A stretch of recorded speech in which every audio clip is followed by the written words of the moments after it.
կարծում եմ, որ միշտ հավատարիմ են լինելու մայրաթոռին, իրենց միջոցով ստացանք այդ օրհնությունը։ Պարոն Հղիկյան, դուք ասացիք, որ հնարավոր է քննվի այդ սպասաններին կարգալույց անելու հարցը, բայց մենք արդեն ունենք պրակտիկա, երբ որ մայրաթորի կողմից կարգալույց արվող հոգևորականին իշխանությունը համարում է կարգալույց չարված, քանի որ գաղափարում իրենք արդեն իսկ հայտարարել են կարգալույց, եւ շատ հետաքրքիր պատկեր է ստացվում, որ եկեղեցին ինչ է որոշի, միևնույն է Փաշինյանի որոշումն է առաջացնում, որովհետեւ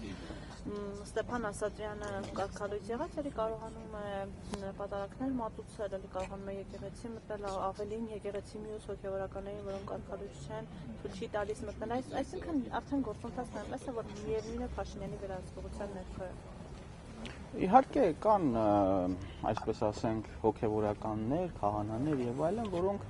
դեմ կգնան հոգևոր կանոններին։ Պատմության մեջ այդպիսի բաներ շատ են եղել։ Չմոռանանք, երևի առնվազն մի 10 նման դեպք կա, չենք ասում, որ ցավոք սրտի եղել են դեպքեր, երբ որ Հայաստանի թագավորները ենթարկվելով օտար ազդեցությունների անգամ սպանել են հայոց կաթողիկոսին, բայց դա չի նշանակում, որ դրանից դադարել է հայ առաքելական եկեղեցին իր գործունեությունը դադարեցրել է, չի դադարեցրել։ Ես չեմ բացառում, ես ավելին ասեմ, կարող եմ շատ վատատեսական սցենարներ էլ ասեմ, չեմ բացառում, որ Նիկոլ Փաշինյանը կարող է հասնել իր նպատակին եւ ընդհանրապես գրավել եկեղեցին։ Սրա պատճառը այն է, որ նա ունի ամբողջական իշխանություն, նա ունի այսպես ասենք զինված իշխանություն, նա ունի իրավապահ մարմինների իշխանությունը եւ մեծ հաշվով տեսականորեն եւ գուցե գործնականորեն նա կարող է գրավել այս ամբողջ տարածքը եւ իրեն հռչակել կաթողիկոս։ Այդ ամենը հնարավոր է։ Չեմ բացառում։ Դրա համար եմ ես ասում, որ սովորական հայ հավատացյալ մարդիկ պետք է գան եւ տեր կանգնեն այս սուրբ վայրին, որը 1700 տարի կանգուն է։ Գիտեք, կարող են, այստեղ խնդիրը ոչ թե կաթողիկոսի անձն է, ոչ թե Գարեգին երկրորդ կաթողիկոսն է կամ որևէ հոգևորական, որովհետև այդ հոգևորականները մահկանացուներ են, ինչպես նաև կաթողիկոսն է մահկանացու։ Խնդիրը այստեղ համակարգն է, հայ առաքելական սուրբ եկեղեցու համակարգն է, որի քանդվելու պարագայում եւս մեկ ազգային կառույց է քանդվում, եւս մեկ քար է քանդվում։ Երբ որ խոսում են հոգևորականների մասին, ես վստահ եմ, բոլոր հոգևորականները, բոլոր, սկսած ամենաշարքային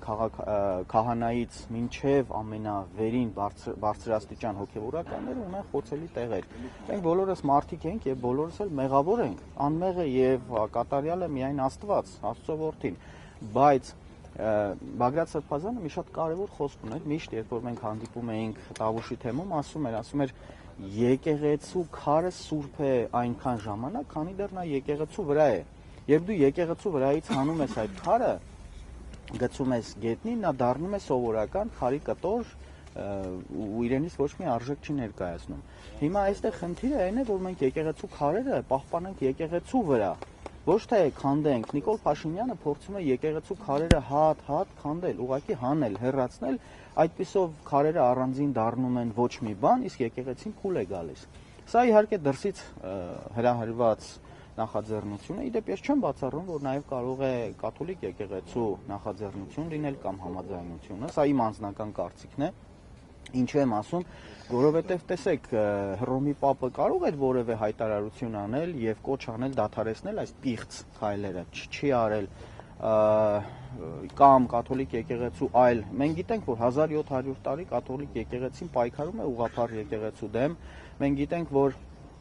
այսօր կաթոլիկ եկեղեցին մեծ քաղաքական, աշխարհաքաղաքական խնդիրներ է լուծում, իսկ հայ առաքելական սուրբ եկեղեցին պայքարում է մեր ազգային արժեքների, մեր ինքնության, մեր իրական ինքնիշխանության եւ անվտանգության համար։ Ես կարծում եմ, սա ոչ միայն ներքին խնդիր է, սա աշխարհաքաղաքական գործընթաց է եւ սա միայն Նիկոլ Փաշինյանի կամակորությունը չի։ Պատահական չի, որ Աննա Հակոբյանը գնում է մնում է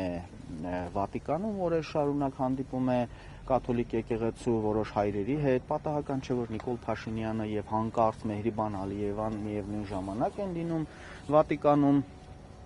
Եվ ես էլ մշտապես երբ որ զրուցում եմ մեր հոգևոր հայրերի հետ, ասում եմ, որ ժողովուրդ, սա միայն հոգևոր խնդիր չէ, սա քաղաքական խնդիր է, ու եթե փուլ է գալիս այս համակարգը, փուլ է գալիս մեր ամբողջ պետականությունը։ Այստեղ մենք խնդիրը չդնենք միայն վեհափառի հարցը, խնդիրը չդնենք կաթողիկոսը երեխա ունի կամ չունի, կամ չգիտեմ նման մի բան։ Խնդիրը այստեղ այն է, որ համակարգն են փորձում փլել։ Իսկ համակարգի փլվելու դեպքում փլվելու է մեր ամբողջ պետականությունը, փլվելու է մեր ամբողջ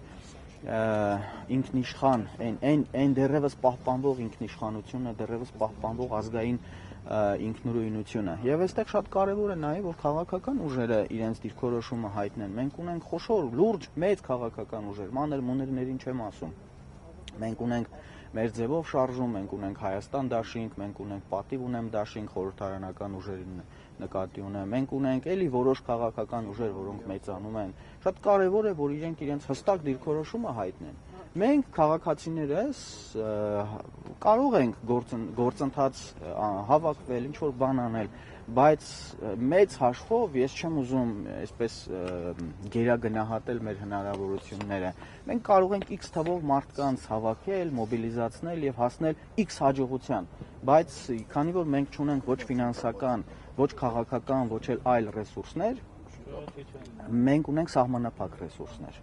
Այստեղ կարևոր է, որ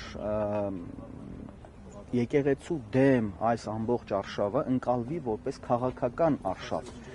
ընկալվի որպես քաղաքական նպատակ, որովհետև երբ որ տեսեք ինչ է անում, այսպես մեր Հովհաննեսը Իշխանյան հետաքրքիր համեմատություն է անում, ասում է Նիկոլ Փաշինյանը այն հայտնի Snake խաղի նման, օձի խաղի նման ուտում է իրենից թույլերին։ Այս մի թույլին կերավ, ինքը ավելի ուժեղացավ, այն մյուս թույլին կերավ, ավելի ուժեղացավ։ Երբ որ այսպես ուտելով ինքը ավելի է ուժեղանում։ Եվ եթե հասնի նրան, որ ինքը ուտի եկեղեցին, ինքը կուտի ամբողջ Հայաստանի Հանրապետությունը։